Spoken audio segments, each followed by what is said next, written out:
네 분이 하시는데 웬만한 오케스트라 소리보다 더 좋은 것 같습니다. 고맙습니다. 좋으셨죠?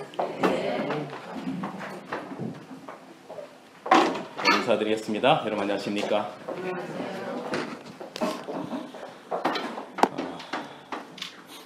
오늘 저는 노아의 방주 구원의 계시라고 하는 제목으로 말씀을 드리겠습니다. 창세기 6장 14절부터 7장 1절까지의 말씀을 보겠습니다. 너는 잣나무로 너를 위하여 방주를 만들되 그 안에 칸들을 막고 역청을 그 안팎에 칠하라. 내가 만들 방주는 이러하니 그 길이는 300규빗, 너비는 50규빗, 높이는 30규빗이라. 거기에 창을 내되 위에서부터 한 규빗에 내고 그 문은 옆으로 내고 상중하 3층으로 할지니라. 내가 홍수를 땅에 일으켜 무릇 생명의 기운이 있는 모든 육체를 천하에서 멸절하리니 땅에 있는 것들이 다 죽으리라. 그러나 너와는 내가 내 언약을 세우리니 너는 내 아들들과 내 아내와 내 며느리들과 함께 방주로 들어가고 혈육 있는 모든 생물을 너는 각기 암수 한 쌍씩 방주로 이끌어들여 너와 함께 생명을 보존하게 하되 새가 그 종류대로 가축이 그 종류대로 땅에 기는 모든 것이 그 종류대로 각기 둘씩 네개로 나아오리니 그 생명을 보존하게 하라. 너는 먹을 모든 양식을 네개로 가져다가 저축하라. 이것이 너와 그들의 먹을 것이 되리라. 노아가 그와 같이 하여 하나님이 자기에게 명하신 대로 다 준행하였더라. 여호와께서 노아에게 이르시되 너와 내 온 집은 방주로 들어가라. 이 세대에서 내가 내 앞에 의로움을 내가 보았음이니라. 노아 시대의 홍수의 사건은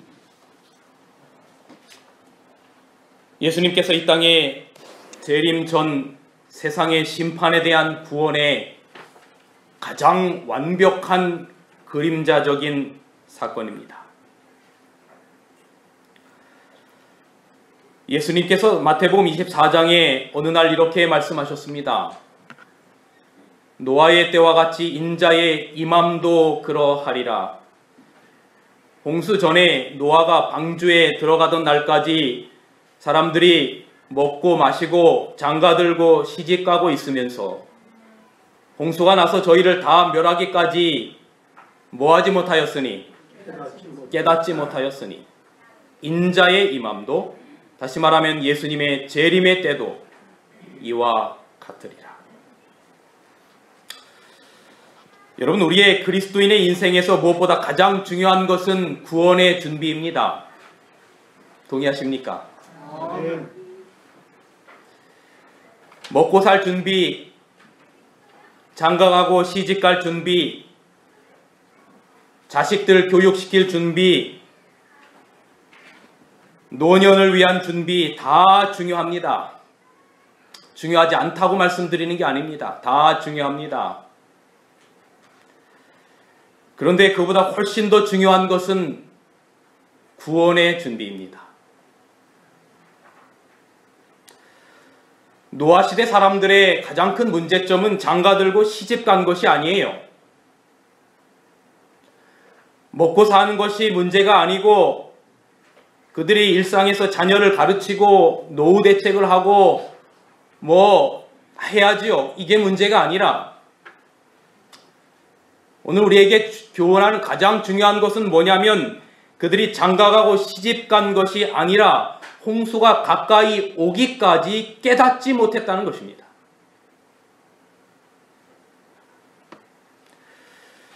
먹고 사는 문제, 시집, 장가 보내는 문제, 삶의 문제 때문에 가장 중요한 구원의 중요성을 깨닫지 못한 것입니다. 다시 말해 깨달았어야 할 더 중요한 사실은 다가오는 심판이었어요. 그리고 이 심판에서 구원받는 일에 대한 중요한 깨달음 없이 그들이 일상생활에만 몰두하고 있었음을 지적하는 것입니다. 오늘 우리가 간과하지 말아야 될 정말 중요한 사실은, 잊어버리지 말아야 할 정말 중요한 사실은, 또 강조하고 또 강조해도 부족함이 지나침이 없을 만큼 중요한 사실은 노아의 시대 때와 같이 예수님 다시 오실 때도 똑같을 것이라고 지적하는 것입니다. 여러분, 예수님께서 이 땅에 오신 목적은 잃어버린 자를 구원하기 위하여 오셨어요. 구원의 문제, 이 문제보다 더 중요한 것은 없는 것입니다. 사랑하는 성도 여러분, 구원보다도 중요한 문제는 없습니다. 어떤 사람이 목사님 구원이 뭡니까? 10원보다 이런 작은 게 구원입니까? 작년에 미국으로 저희와 함께 한 1년 이상을 함께 하면서 침례까지 받고 신앙생활을 잘하고 호주로 이민 간 우리 김시정 자매님, 지금도 제가 계속해서 연락을 하고 있는데, 그분이 호주에서 지금 아주 신앙생활을, 호주 그 근처에는 한인교회가 없어서 우리 우리 재림교회, 호주인들이 모이는 교회에 지금 나아가고 있습니다. 어느 날 그분에게 이 구원의 개념, 구속의 개념을 설명하는데, 목사님 왜 구속이라고 말합니까? 구속이 뭡니까? 했더니 이분이 구속이라는 게 이렇게 쇠고랑 차고 감옥에 들어가는 게 구속이라고 생각해요. 기독교적인 용어가 잘 이해가 안 가는 것이죠. 여러분, 구원의 문제, 이 문제보다 오늘 우리 그리스도인들에게 중요한 것은 없습니다. 여러분, 노아 시대의 사람들의 구원을 위해서 하나님께서 방주를 준비하셨습니다. 방주를 예비케 하신 다음에 하나님께서 뭐라고 말씀하시냐면 방주로 들어가라 그랬어요. 방주로 들어가라. 다른 말로 말하면 죽지 말고 살아라 그겁니다. 죽지 말고 살아라. 구원으로 들어가라는 거예요. 오늘 저는 이 방주의 아주 구원사적인 한 4가지 정도의 특징들을 말씀을 드리면서, 이 방주에는 우리의 구원의 모형이고 계시다. 그래서 오늘 우리의 예수님 재림하시기 가까운 이때에 우리가 어떤 마음을 가지고 살아야 할지를 생각해보는 시간을 좀 가지려고 합니다. 여러분, 이 방주라고 하는 것이 나타낸 아주 중요한 특징들, 몇 가지의 특징들이 있는데, 그 중에 가장 중요한 것이 뭐냐면 이 방주에 대한 아이디어가, 방주에 대한 설계가, 방주의 자체에 대한 계획이 노아의 생각이 아니라 누구의 생각이었다는 것입니까? 하나님의 생각이었다는 것입니다. 방주를 만들 걸 계획하시고 그 방주에 대한 구체적인 설계와 내용을 계시하신 분이 노아가 아니라 하나님이셨다라고 하는 것입니다. 노아가 디자인한 것도 계획한 것이 아니라, 노아가 어떤 유명한 설계가에게 부탁한 것이 아니라, 어떤 건축업자에게 부탁한 것이 아니라 직접 하나님께서 계획하시고 설계하신 것입니다. 그러니 이 구원의 방주의, 노아 방주의 목적은 죽지 말고 살라라고 하는 구원의 문제였기 때문에, 이것은 구원에 관련된 계획은 사람의 아이디어가 아니라 전적인 하나님의 아이디어라고 하는 것입니다. 하나님 자신의 계획이라고 하는 겁니다. 여러분, 언제부터 하나님께서 이 구원을 계획을 하셨는가? 성경 바울이 기록한 에베소서, 오늘 우리 안교 시간에 바울의 그 갇혔던 감옥에 관련된 성지순례 사진들을 보여주셨는데, 그 바울이 감옥에서 기록한 옥중 서신 가운데 하나가 뭐냐면 에베소서입니다. 에빌골빌, 에베소서, 빌립보서, 골로새서, 빌레몬서, 이 4가지 책 가운데 하나가 에베소서인데, 에베소서에 의하면 1장 4절에 보면 창세 전에 그리스도 안에서 우리를 택하셨다 그랬어요. 창세 전에. 그러니까 여러분, 시편에는 이걸 어떻게 표현하고 있냐면, 여러분이 어머님의 뱃속에서 여러분의 형질이 이루어지기 전에입니다. 여러분의 부모님의 난자와 정자가 만나서 여러분의 형질이 이루어지기 전에 이미 하나님의 눈이 여러분을 보셨다라고 기록하고 있어요. 우리의 모양을 하기 전에 모태에서부터 주님께서 우리를 붙드신 바 되셨다라고 말합니다. 여러분, 우리의 생명의 문제, 태어나고 살다가 그리스도 안에 잠들어도 다시금 구원을 준비하신 이 모든 것들이 전적으로 하나님께서 준비하신 것이라고 하는 것입니다. 그런 복음성가의 노래가 있어요. 제가 오늘 이게 설교를 준비하다 보니까 이 복음성가와 딱 맞아떨어지는 내용들이 있어서 뭐 이따 한두 곡은 좀 기회 되면 부르려고 하는데, 이런 노래도 있어요. 아주 먼 옛날 하늘에서는 당신을 향한 뭐가 있었죠?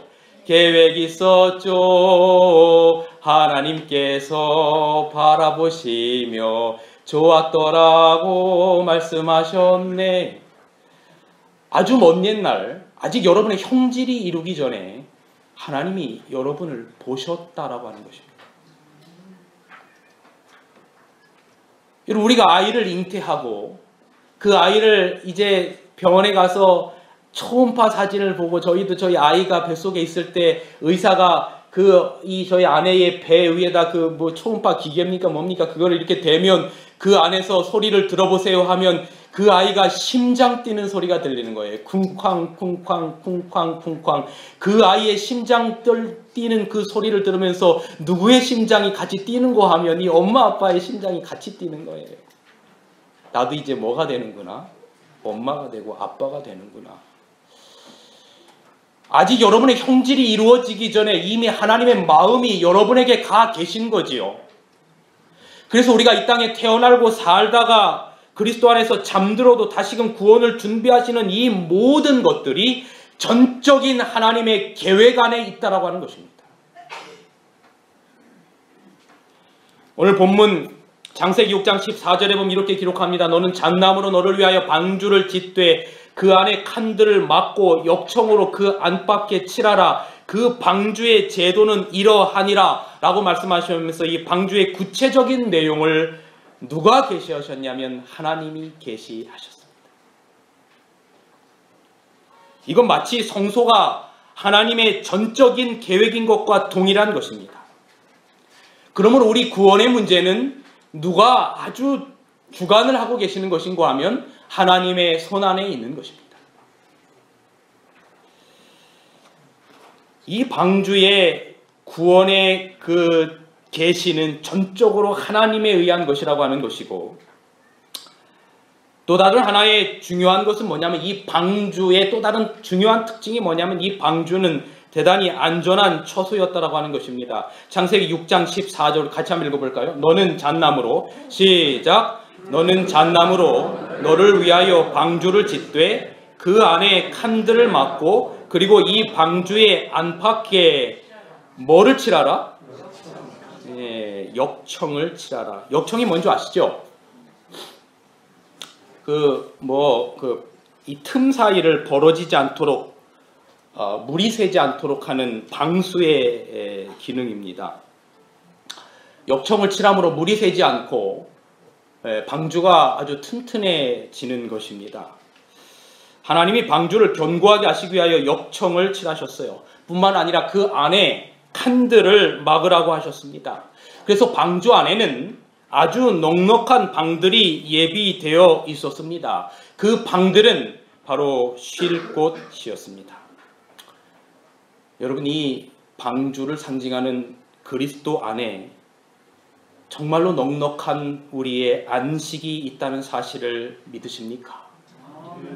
너희는 마음에 근심하지 말라. 하나님을 믿으니 또 누구를 믿으라?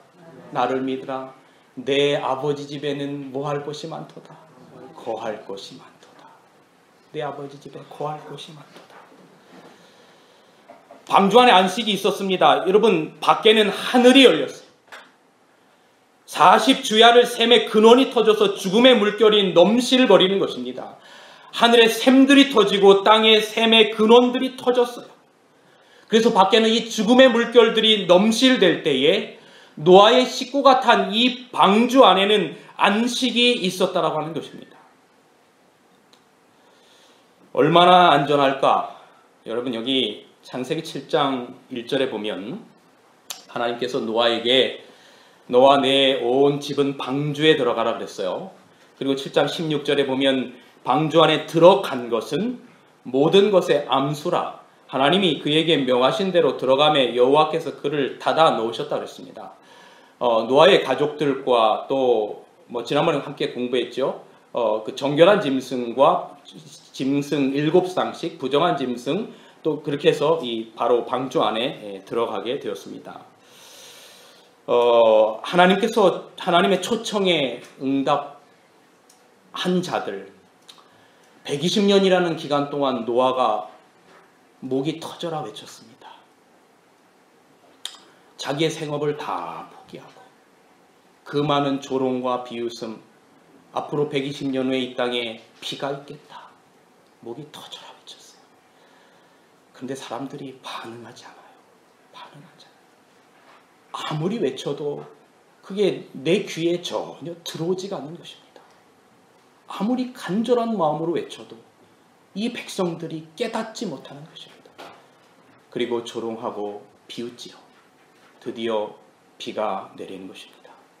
그럴 때 하나님께서 모든 생물이 이제 그 초청에 응한 자들이 들어가게 했을 때 누가 그 문을 닫았냐면 하나님께서 그 문을 닫으셨습니다.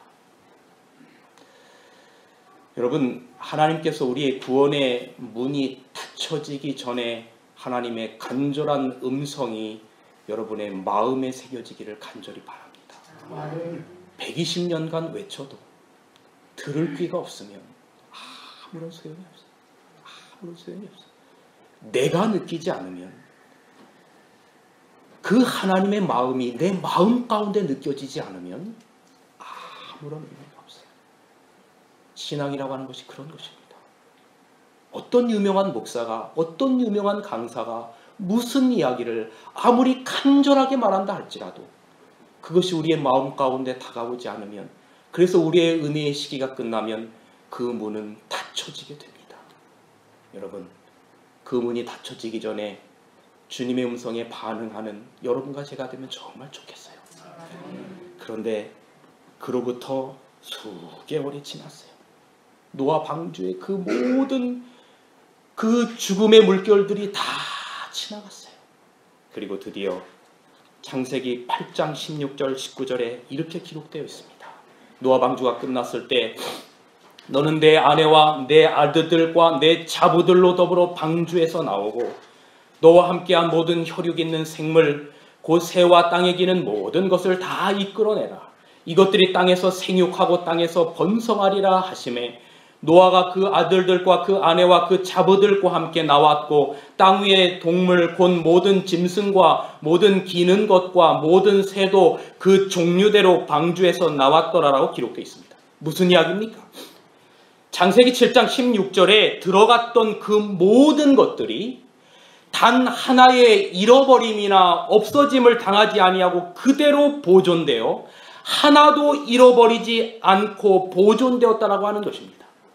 그리고 그 홍수의 심판이 다 지나고 새하늘과 새 땅이 열렸을 때 그들은 새하늘과 새 땅에서 새로운 삶을 출발하도록 완전하게 완벽하게 보존되어 있습니다.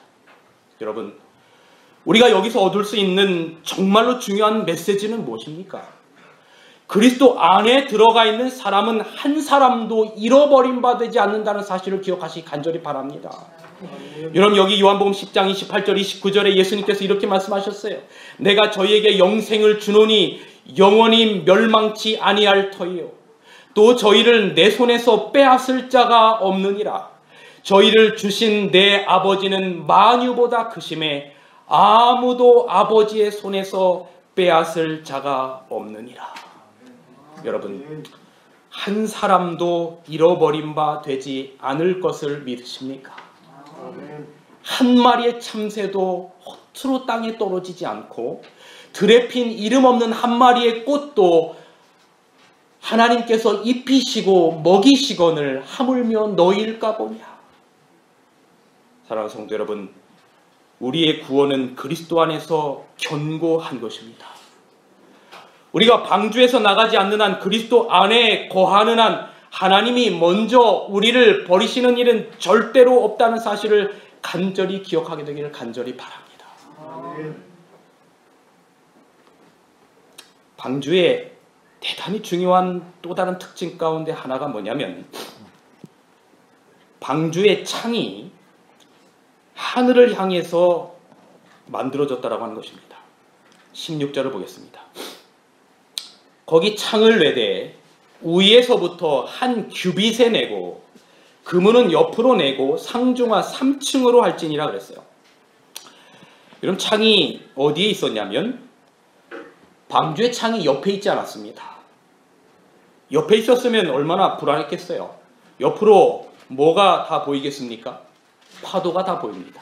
넘실대는 죽음의 그림자들이 다 보입니다. 파도 속에서 아비규환의 온갖 모습들을 보아야 했을 것입니다. 그러나 이 방주는 단 하나의 창이 3층의 위를 향하여 나 있었습니다. 제가 확신하건대 아마 노아의 가족들이 예배를 드리고 싶으면 그 방주 안에 있는 그 시간 동안 어디서 예배를 드렸을까요? 틀림없이 그 3층 그 창에 있는 곳을 가서 예배를 드렸을 거예요. 3층의 하늘을 향하여 나 있는 단 하나의 창, 바로 그 창을 바라보며 하나님을 예배하고 찬양하고 위에 계신 하나님으로부터 말씀을 받아 어쩌면 그 어마어마한 노아 홍수의 시기를 견딜 수 있을 노아의 가족의 모습들을 생각해 보십시오. 그것이 우리의 신앙의 구조입니다. 우리 그리스도인의 삶의 구조예요. 여러분, 우리는 무엇을 바라보고 살도록 지어진 존재인고 하면 골로새서 3장 1절에 보면 작은 몇 절 안 되지만 같이 읽어볼까요? 시작! 위의 것을 찾으라. 여러분, 오늘 왜 우리의 삶 가운데 이렇게 절망을 많이 하는가? 왜 우리의 머리 가운데 고민이 떠나지 않고 왜 우리의 삶 가운데 가슴 답답한 일들이 끊이지 않고 일어나는가? 무엇도 해결할 수 없는 많은 문제들이 왜 우리의 발을 잡고 정말 이 바다 모래와 같이 우리를 자꾸 아래로 강력하게 끌어당기는가? 왜 오늘 우리가 그리스도인이라고 하는 이름을 가지고 있으면서도 이 세상에서 이렇게 고통과 어려움과 힘듦과 절망 가운데 살아가는가? 너무나 많은 것들을 아래를 보며 살아가서 그래요. 여러분만의 문제가 아니라 저도 그래요. 그런데 오늘 우리는 골로새 3장 1절에 말씀하시기를 위의 것을 찾으라. 위에 계신 하나님, 만유를 주장하시는 하나님, 부활하신 하나님, 만물을 통치하시고 지배하시는 하나님, 그 주님을 바라보며 그 주님으로부터 우리의 삶의 능력과 소망을 공급받고 매일매일을 살아가는 우리 모두가 되면 참 좋겠습니다. 제가 예전에 참 많이 불렀던 노래가 있어요. 오늘 노래를 좀 부르겠다 그랬죠. 이 노래 아세요? 내가 넘어질 때, 요거 좀 반주 좀 해주실래요? 네, 요 1절만 좀 해주시면 됩니다.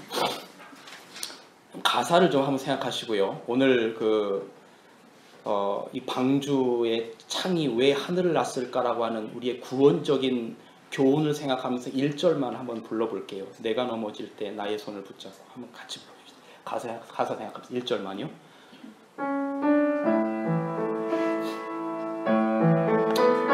눈을 조용히 감고 한번 내 인생을 돌이켜보면서 불러보셔도 좋겠다는 생각이 들어요. 제가 가사를 불러드릴게요.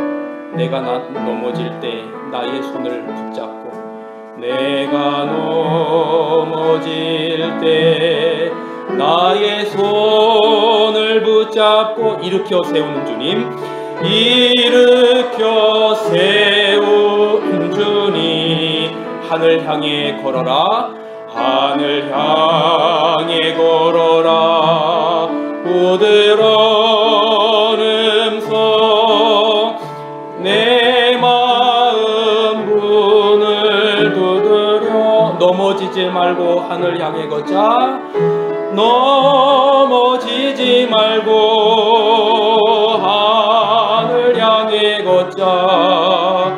내 내 주님만 보면서 등불 켜서 들고 하늘 향해 걷자. 등불 켜서 들고 하늘 향해 걷자. 내 주님만이. 2절도 불러볼게요. 상한 나의 마음, 상한 나의 마음, 자비하신 눈으로, 자비하신 눈을 어루만지시는 주님, 어루만지시는 주님. 한 발 두 발 걸었네. 한 발 두 발 걸어. 주님 기뻐하시네. 주님 기뻐하시네. 내 마음 모두 바치. 넘어지지 말고 하늘 향해 걷자. 넘어지지 말고 하늘 향해 걷자. 내 주님만 보면서 등불 켜서 들고 하늘 향해 걷자. 들고 하늘 향해 걷자. 내 주님만 위해. 여러분, 옆으로 향한 창이 우리의 시선을 빼앗는다면 우리는 늘 세상 파도 속에서, 조류 속에서 좌절하고 실망할 수밖에 없을 것입니다. 그러나 우리가 이 세상의 한복판에서 위를 바라보고 소망을 간직할 때 주님을 향한 우리의 사랑을 고백하며 인생을 살 수 있는 거예요. 여러분, 이것이 방주의 구조고 바로 우리의 신앙의 구조예요. 예수님이 이 땅에 계셨을 때 예수님의 주변에 예수님을 잡아당기고 절망스럽게 하는 수많은 삶의 문제들이 오늘 우리와 똑같이 있었어요. 그런데 그 절망과 그 고난의 순간에 예수님은 항상 조용한 새벽녘에 아침 저녁으로 하나님과 하늘을 바라보며 교제하며 그의 마음 가운데 평안을 누리며 살았다고 했습니다. 여러분, 예수님 이 땅에 오시는 날까지 우리의 삶을 무겁게 만드는 일들이 끊이지 않을 것입니다. 삶에 여러 가지 많은 문제들이 있을 거예요. 그런데 여러분, 그런 문제들이 있을 때 우리가 그런 문제들을 바라보는 것이 아니라 방주의 창이 바로 하늘을 향하여 놨던 것처럼 우리의 눈을 들어 하늘을 바라보며 주님을 바라보며 용기 가지시고 살아가는 여러분과 제가 되기를 간절히 바랍니다. 중요한 구원사적인 방주의 중요한 마지막의 특징 중에 하나는 뭐냐면 방주가 단 하나의 문밖에 없었다는 겁니다. 방주에는 단 하나의 문밖에 없었어요. 여기 오늘 본문 16절에 보면 거기에 창을 내되 위에서부터 한 규빗에 내고 그 다음에 그 문은 어디로 내고라고 말합니까? 옆으로 내고라고 그랬어요. 옆으로 내고. 바로 그 문이라고 했어요. 그 문. 하나의 문이란 말입니다. 방주에 들어가는 문은 하나밖에 없었는데 이것은 마치 성소에 들어가는 문이 하나밖에 없었던 것과 같은 이치입니다. 요한복음 10장 9절에 보면 예수님이 어느 날 제자들 앞에 이런 놀라운 말씀을 하셨어요. 내가 문이니 누구든지 나로 말미암아 들어가면 구원을 받고 그랬습니다. 예수로 말미암아 들어가면 생명을 얻고 방주로 통과하는 단 하나의 문을 열고 들어가는 사람들은 방주 안에서 구원을 얻는 것입니다. 하나님의 위로를 경험하는 것입니다. 안식을 경험하고 소망을 경험하고. 그러니 여러분, 그 문이 얼마나 중요한 문입니까? 요한복음 14장 6절 우리가 잘 아는 말씀이 있죠. 내가 곧 뭐요? 길이요 진리요 생명이니 나로 말미암지 않고는 누구에게로 갈 자가 없느니라. 아버지에게로 갈 자가 없느니라. 오늘 우리 선임이 자매님께서 이태리 여행 이야기를 좀 하시면서 오늘 많은 감동을 주셨는데, 아까 보여준 사진 가운데 똑같이 성 베드로 성당을 보여주셨었어요. 1999년 12월 24일에 로마 카톨릭 교회가 대단히 중요한 뉴스를 전 세계 카톨릭 교도들에게 발표했습니다. 1999년 12월 24일 날입니다. 바티칸 성당에 가면 이 바티칸에 가면 이 베드로 대성당이 있어요. 아까 우리 사진 보여주셨죠? 이 베드로 대성당입니다. 그런데 이 베드로 대성당에 닫혀진 4개의 문이 있습니다. 입구 쪽 양 옆에 2개씩 4개의 닫혀진 문이 있고, 보통 여행객들이 들어가는 문은 이 문이 아닙니다. 다른 문이에요. 그런데 이 문은 어느 때 가도 절대로 열리지 않는 문입니다.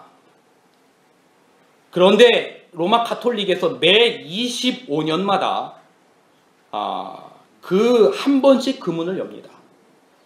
성경에 나타난 희년이 50년마다 있는데 50년은 너무 기니까 그 반을 잘라서 25년마다 닫혀진 이 성대 베드로 성당의 그 양쪽 사이드에 2개의 문을 25년마다 한 번씩 여는데, 그 문을 열려고 계획했던 해가 언제였냐면 2000년이었습니다. 그래서 2000년이 들어가기 직전인 1999년 12월 24일 크리스마스 이브에 2000년에 이 문을, 4개의 문을 열 것이라고 25년 만에 발표한 것입니다. 그리고 가톨릭에서 이야기하기를 이 4개의 문으로 들어오는 모든 사람들은 죄사함을 받고 영생이 있을 것이라고 선포했습니다. 물론 잘못된 성서적이지 않은 이야기지요. 그런데 여러분, 그 이야기를 듣고 그 문에 들어가면 영생을 얻고 축복 죄사함을 얻을 것이라고 하는 이야기를 듣고 2000년에 그 4개의 문을 통과하기 위해서 전 세계에서 모인 사람이 3천만 명입니다. 3천만 명의 가톨릭 교도들이 그 문을 들어가기를 위해서 방문을 했어요. 성경적이지 않지만 그들이 진정으로 죄사함을 얻으려고 그곳에 3천만 명의 가톨릭 교도들이 왔습니다. 그런데 여러분, 영생을 얻고 구원을 얻을 수 있는 방법은 베드로 성당의 문을 통과해서 얻는 것이 아니라 내가 곧 길이요 진리요 생명이니 나로 말미암지 않고는 아버지에게로 올 자가 없다라고 말하는 것처럼 예수 그리스도의 보혈의 피 외에는 없다는 것을 우리는 기억하고 있습니다. 그런데 여러분, 제가 이 글을 접하면서 마음 가운데 생각했던 게 무엇이냐면, 그 3천만 명의 가톨릭 교도들이 비록 성경적이지 아니고 잘못된 신학이지만 그 취재한 기자들에 의하면 그 문을 통과하는 사람들마다 용서를 받았고 죄사함을 받았고 구원을 받았다는 그 감격 때문에 그 문을 통과하면서 눈물을 흘리고 통곡을 했다라고 기록해요. 그 안에 들어가는 사람이 단 한 명도 그냥 의미 없이 들어간 것이 아니라 그 문을 통과하면서 이 문을 통과해서 죄사함을 받고 용서를 얻었다는 그 성서적이진 않지만 그 마음 때문에 감격하고 뜨겁고 울었다라고 기록하고 있는 거예요. 저는 이런 생각을 해봤어요. 비록 성경적이지 않은 그 문을 들어간 것으로 인해서 그들의 마음이 그렇게 뜨겁고 눈물을 흘렸는데, 오늘 우리의 구원을 주시기 위해서 십자가에 달려 돌아가시고 죽으신 그 예수 그리스도의 문을 생각하며 그분을 생각하며 얼마나 우리는 뜨거운 마음을 가지고 신앙생활을 하며 살아가는가. 오늘도 우리는 그리스도의 예수님의 그 십자가를 생각할 때 마음에 아무런 감동이 없고, 매 안식일 교회는 오지만 그냥 아무런 의미 없이 교회에 오고, 그냥 오늘의 삶이 그냥 나에게 주어졌기 때문에 아무런 감격이 없이 살아가는 여러분의 이야기 아니라 나 자신의 모습을 바라보면서 오늘 우리는 과연 이 3,000명이 구원을 받기 위해서 그 베드로 대성당의 그 문을 통과한 그 사람들보다 우리가 나은 것이 무엇인가라고 하는 생각을 해보게 되는 것입니다. 여러분, 노아 시대의 정말로 중요한 질문은 홍수가 올 것인다라고 하는 것을 이론적으로 안 것이 그들의 구원을 결정지었던 게 아니라, 정말로 그들이 비가 올 때 마지막 하나님께서 노아 방주의 문을 닫으시기 전에 그들이 정말로 방주 안에 있었는가 밖에 있었는가라고 하는 문제였습니다. 따라서 그들에게 멸망과 구원이 결정돼서 여러분 방주 밖에서 아무리 착한 일을 한 사람도 다 죽었어요. 방주 밖에서 아무리 열심히 일했던 사람도 다 죽었어요. 가장 중요한 것은 방주 안에 있었는가 방주 밖에 있었는가라고 하는 것입니다. 사랑 여러분이요, 하나님이 예비하신 구원의 방주 안에 들어오기 위해서 그들은 유일한 문 하나밖에 없는 문을 통과해야 했어요. 때가 찬 시각 하나님은 이렇게 말씀하실 것입니다. 방주 안으로 들어가라. 여러분, 이때 하나님의 말씀을 믿고 하나님의 사랑과 긍휼을 믿고 심판받을 수밖에 없는 우리를 위하여 구원의 방주를 예비하시고 이 문을 열게 하신 하나님의 은혜를 발견한 사람들, 그리고 그 방주문을 통과해서 들어갔던 노아의 가족들의 감격을 생각해 보면서 여러분, 우리가 진정으로 그 방주 안에 그 안에 있는 여러분과 제가 되기를 간절히 바랍니다. 방주의 문이 닫히면 더 이상 기회는 없습니다. 여러분, 오늘 우리가 그리스도 안에 있는 자들에게 정죄함이 없고 영원한 생명이 있겠다 말씀하셨어요. 매일매일 내 자신을 체크해 보세요. 정말 내가 그리스도라고 하는 방주 안에 있는 하나님의 백성인가? 아니면 오늘도 노아 시대의 사람처럼 먹고 마시고 시집가고 장가가는 일 때문에 그 멸망이 오기 전에도 아직도 깨닫지 못하는 사람들은 아닌가? 우리의 마음을 살펴보는 여러분과 제가 되면 참 좋겠습니다. 여러분, 세상에서 가장 위대한 곳은 그리스도 안에라고 하는 장소입니다. 방주 안에 들어갔던 모든 생명이 모두 안전하게 보존되었던 것은 그리스도 안에, 방주 안에 있었기 때문에 시편 29편 10절에는 이렇게 기록합니다. 여호와께서 홍수 때에 좌정하셨으며 여호와께서 영원토록 왕으로 좌정하시도다. 그 방주 안에는 그리스도가 좌정하고 계셨어요. 심판의 홍수가 임했을 때 주께서 예배하신 방주 안에는 그리스도가 좌정하고 계셨어요. 밖에는 폭풍우와 사망의 넘실거림이 있을 때 방주 안에는 안전의 구원이 있었습니다. 여러분, 두라평지에 세워졌던 금신상에게 절하지 않는 다니엘의 친구 사드락과 메삭과 아벳느고가 평소보다 7배나 뜨거운 풀무불에 던져졌어요. 너무 뜨거워서 다니엘 세 친구를 던졌던 사람들이 불에 타 죽었어요. 그런데 분명히 3명을 던졌는데 그 안에 4명이 있는 것입니다. 바로 그 뜨거움 속에 그리스도께서 좌정하고 계셨어요. 여러분, 그 죽음의 불 가운데, 외로움의 불 가운데 그리스도가 좌정하고 계셨어요. 그 노아 홍수의 두려움의 홍수 가운데 그 방주 안에 예수님께서 좌정하고 계셨어요. 여러분, 저는 이제 여기 지금으로부터 2000년 전 예수님께서 십자가 갈보리 언덕에 좌정하셨어요.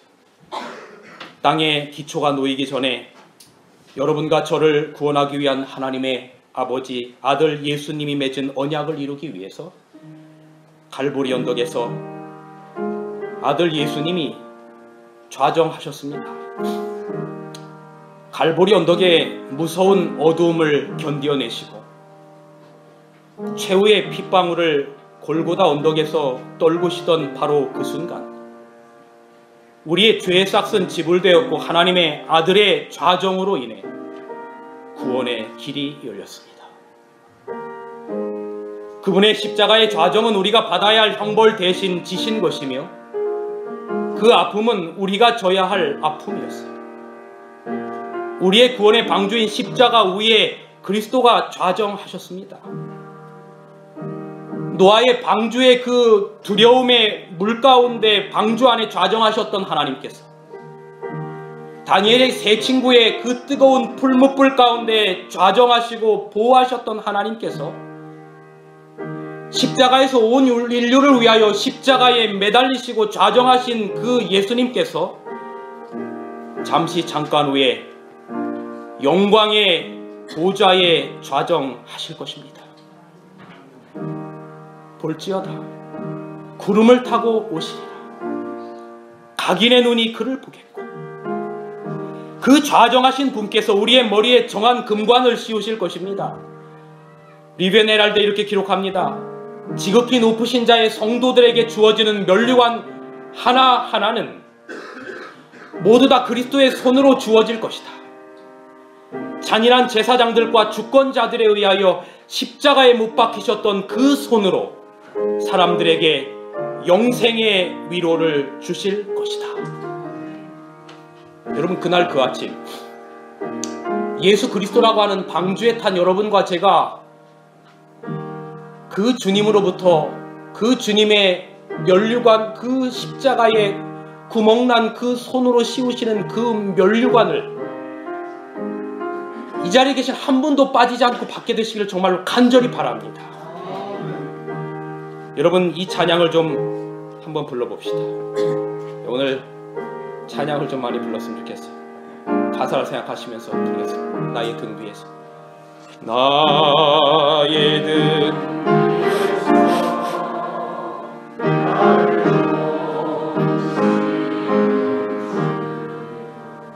나의 인생길에서 지치고 고나여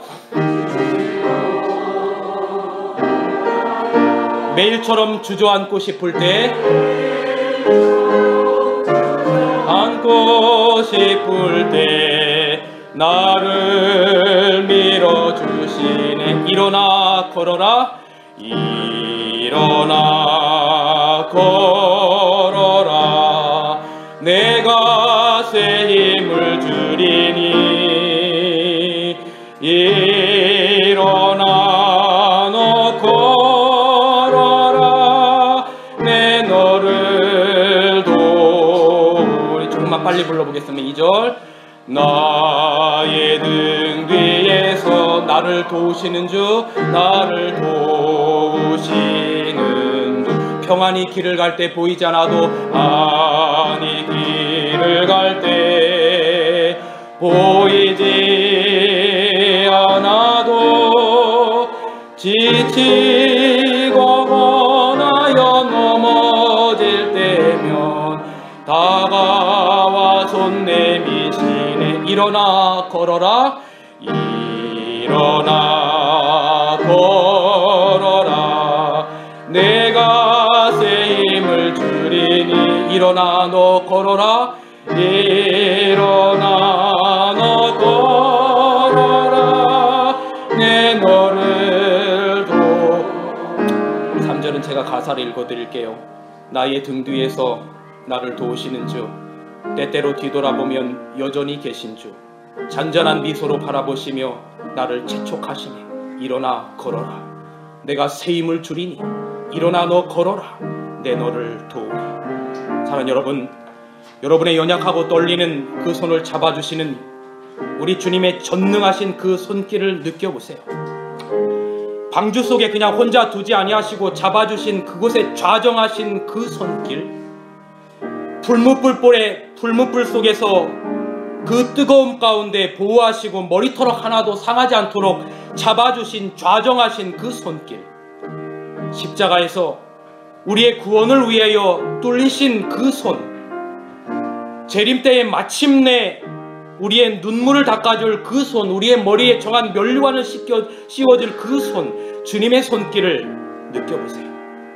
그 손에는 예수님의 피가 묻어 있습니다.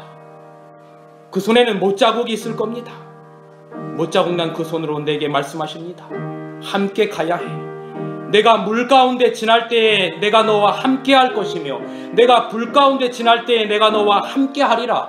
두려워 말라, 내가 너와 함께 하리라. 놀라지 말라, 나는 내 하나님이 됨이니라. 내가 너를 굳세게 하리라. 참으로 너를 도와주리라. 참으로 나의 의로운 오른손으로 너를 붙들리라. 상처, 좌절, 낙심, 고통을 주님 앞에 말하십시오. 전능자의 손 앞에 걱정과 고통과 괴로움을 다 올려놓으세요. 주의 손이 여러분을 붙들어 이 시간 여러분의 삶을 인도하시리라 확신합니다. 마지막으로 저는 시편 34편 7편 24절의 말씀을 다 같이 읽고 오늘 말씀을 줄이겠습니다. 저는 넘어지나, 우리 다 같이 한번 읽어보겠습니다. 저는 넘어지나, 시작. 저는 넘어지나 아주 엎드러지지 아니함은 주께서 붙드시니. 아멘입니까? 방주는 하나님의 구원의 계획이었습니다. 꼭 그 안에 있다가 모두 다 구원의 자리에 함께하기를 간절히 바랍니다. 세상 것 다 지납니다. 우리가 버는 것 있어도 다 쓰지 못하고 마지막 아무런 의미 없이 흙으로 돌아갈 우리입니다. 그러나 구원은 끝까지 존재할 것입니다. 깨닫지 못했더라라고 하는 노아 시대의 사람들이 우리가 되지 않기를 간절히 바랍니다. 하나님께서 오늘 이 자리에 함께 하신 여러분들 모두를 진심으로 축복하시기를 간절히 바라면서 오늘 말씀을 드리겠습니다. 하나님, 노아에 대해 사람들이 먹고 마시며 시집가고 장가가고 있으면서 홍수가 있음을 깨닫지 못했다라고 하는 말씀이, 그리고 예수님의 재림 때가 꼭 이와 같을 거라는 말씀이 다시 한번 오늘 우리의 마음 가운데 깊이 새겨집니다. 아버지 하나님, 저희는 정말로 그 구원의 방주 가운데 정말로 들어있는 그런 백성들이 될 수 있도록 하나님 함께하여 주시옵소서.